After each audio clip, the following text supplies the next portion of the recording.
All right, welcome to the last video. This is going to be our last example problem solving the Navier-Stokes equation, and we're going to do something a little bit more exciting. We're going to look at the gravity-driven flow down an inclined plane like this.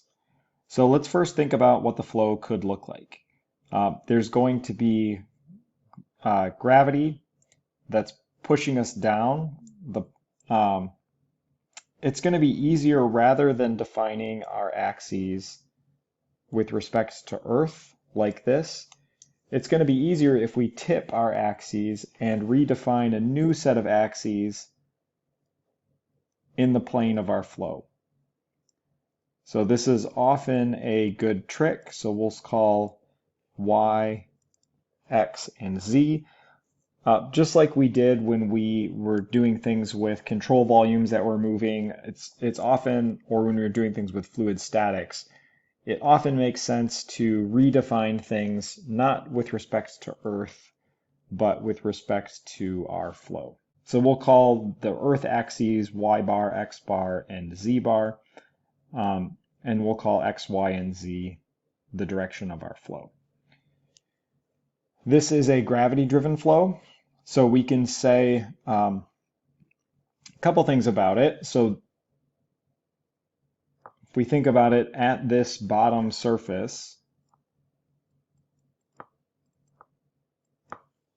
the velocity is going to be 0 because the no-slip condition works just like it did before.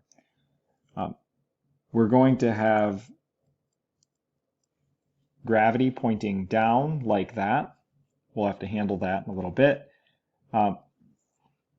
The flow itself, though, if we think about it, is going to be, right, we're going to be kind of flowing down the hill. It's going to have some thickness.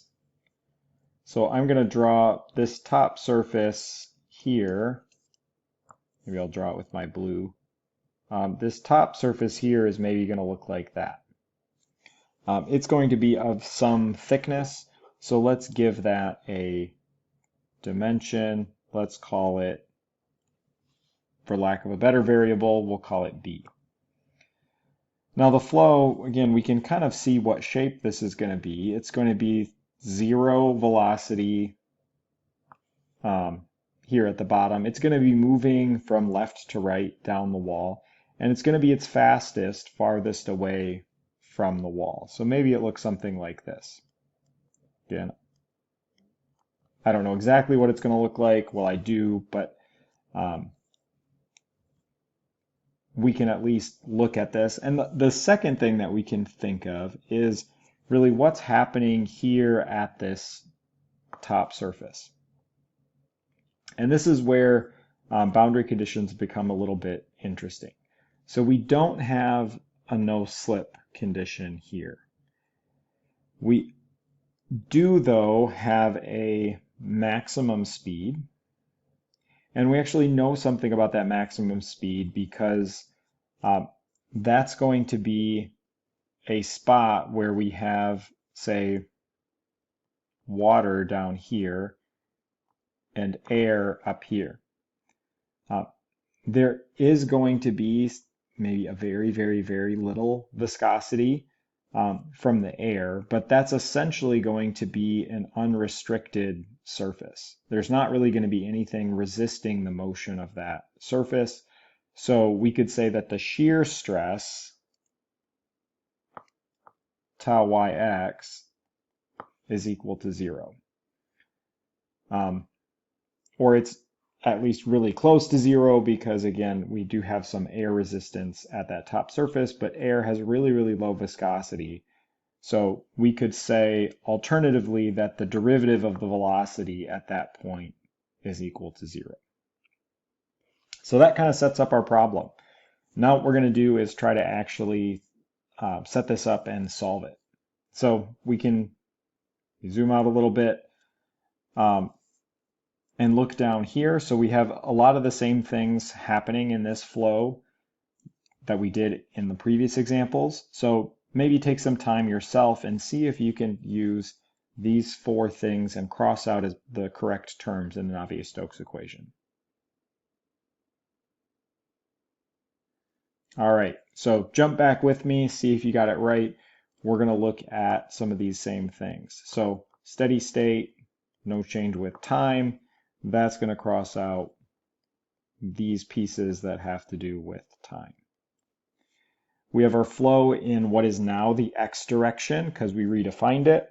So that means that little v is equal to 0 and little w is equal to 0. So we can cross out those terms, cross out that term, and then really cross out all of these terms down here from that same assumption.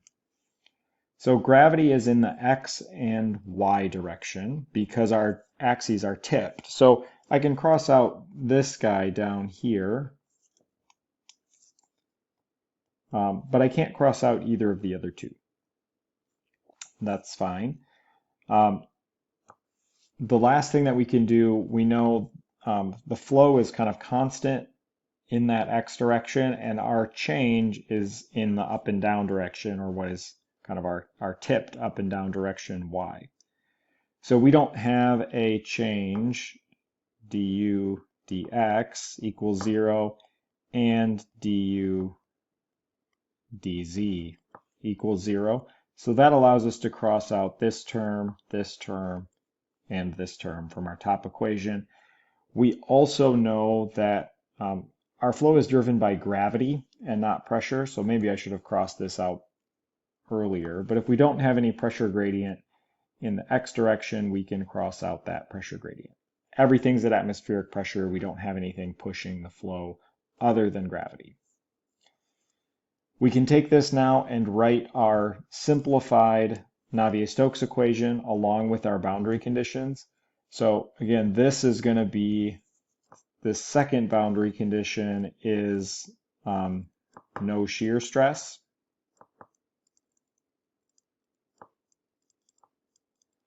At the free surface. That's telling us that tau, the shear stress, is 0, but write tau yx is equal to mu du dy. So if tau is 0, du dy is 0. So we don't have any shear stress. We don't have any slope to our velocity. Again, because we don't have any real friction with the air, or at least not significant friction, because that viscosity is so small. Now, hopefully this feels like a problem that we've solved before. So we're going to jump here onto the second page and go ahead and try to solve this math problem. Again, you're welcome to stick with me or pause the video and try it yourself. All right, if you want to solve it with me, this is the math problem that we're looking at. We're looking at solving this differential equation along with these two boundary conditions. So let's jump to the differential equation first. We'll solve that to a general solution, and then we'll get to our boundary conditions. Now the fun thing is this is a problem that we've solved before. So we have d squared u dy squared equals negative 1 over mu rho gravity in the x direction. This looks exactly like the last problem that we solved, pressure-driven flow between parallel plates. So I can just write down the answer. I don't actually have to go through the steps. I'll go through it a little bit, but it would be multiply both sides by dy. We would get our constant, or group of constants, times y plus c1, and then we do the same thing again, and we get that u equals minus 1 over 2 mu rho gx y squared plus c1y plus c2. Now we can apply our two boundary conditions. So we'll apply boundary condition 1, which is that the velocity at the bottom is equal to 0. This works. Again, we've solved this problem. This tells us that C2 is 0, same as what it did before. Our second boundary condition feels a little bit different. It says that the derivative evaluated at y equals b is equal to 0, we could take our equation here and take the derivative of it, but hey, we actually, right there, we have du dy, so let's just use that equation. So we know what du dy is. Du dy equals minus 1 over mu rho gx y plus c1. So if we evaluate this at b, that needs to equal 0.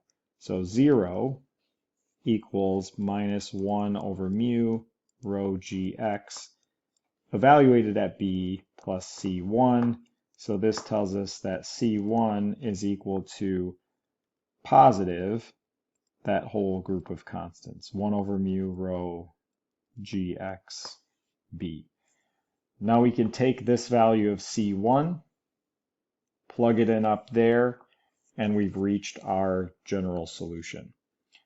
So that gives us that u is equal to minus 1 over 2 mu rho gx y squared plus 1 over mu rho gx y. We can lump our constants together just to make our solution a little bit prettier. So we have a 1 over mu rho gx, then y minus y squared over 2. This gives us our general solution for the velocity profile. Again, we could do things like get to flow rate. We would simply integrate this over the area, over that height. Oops, I forgot a b. yb minus y squared b. My apologies. So, all right, so I guess if you catch all of your math mistakes, you'll get it right. But this gives us the general solution that then we can use to do other types of things that we might want to do with the velocity profile, like find the speed, find the shear stress, lots of different things. The one thing that we haven't done in this particular problem is figured out, right, gx, but that's actually trivial. So we can, right, untip our coordinate system, as it were, and be able to find at any angle how this is going to work. All right, well, thanks for following me along. Hopefully by the third time, we're getting a little bit of comfort with how the process works, especially the simplification process, actually solving the math problem. For these types of problems, the math problem is not particularly difficult, although obviously if we have multidimensional things or things that are happening in different directions, then things get a little bit more exciting. But hopefully you were able to follow along and are a little bit proud of yourself that now you can say you've solved the Navier-Stokes equations.